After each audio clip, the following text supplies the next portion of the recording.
Not my strong suit. When I was a kid we played football. They played rugby. They didn't mix with the local comp. They only compete against the other private boarding schools. You're a mine of information, D.S. Jones. I could certainly get us an inside track, Gov. There's no great love lost between the ancillary staff and the rest. What do you mean? Upstairs, downstairs kind of thing. The common room is 90% Oxbridge, and half the boys are minor royalty, or the sons of international billionaires. They've got Mexicans, Russians, Chinese. Skelgill grins ruefully. Could get interesting on parents' evening. The cartels meet the mafia, meet the triads, eh? I don't think it's quite reached those proportions, Gov. The new head's apparently a throwback to the days of the Empire, a stickler for all things pucker, cold showers and a stiff upper lip. You'd better wear a tie, Gov. Skelgill seems lost in momentary reverie. Sorry? When we go down to the school in the morning, you ought to wear a tie. I take it we're meeting the head. A pained expression takes hold of Skelgill's features, their creases made more sinister by the dim lights and shadowy deep crimson velvet backdrop of the restaurant. That's the bad news, Jones. You don't have a tie? D.S. Jones sounds unsurprised. Skelgill licks his lips as if his mouth has suddenly become dry. No, it's not that. I'm talking about the Chief's email. D.S. Layton's back from leave. It appears he's done the initial groundwork. I'm to meet him at Keswick and go on to the school. You're to report at County HQ for your next assignment. Chapter 2. Bassenthwaite Lake. It is raining steadily as Skelgill rows with deceptive economy in a southerly direction, some 30 yards out from the leafy osiers lining the east bank of Bassenthwaite Lake. At just before 6 a.m., he's the only soul on the water, though its protected conservation status and secluded character ensure a minimum of human interference at most times of day.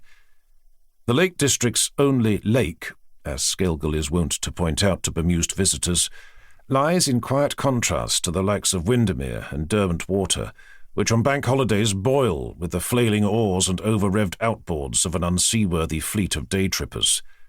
Skelgill, however, holds the requisite fishing and boat permits.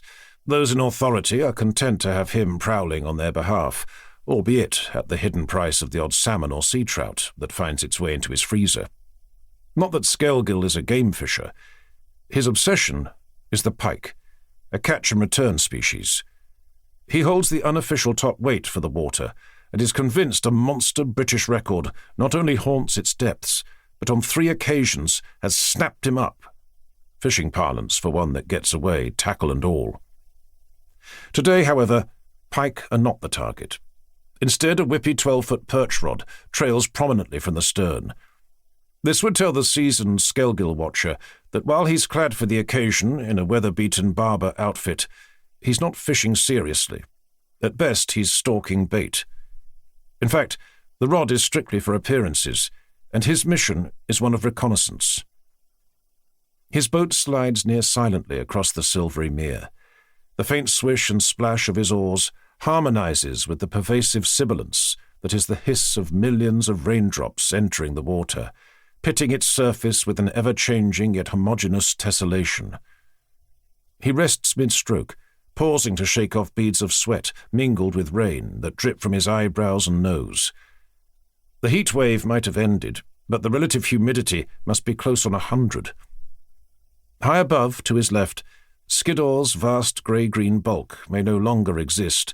Even its little outrider, Dodd, is blanketed in mist, signalling to Skelgill that the cloud base is well below 1,500 feet, 1,000 at best.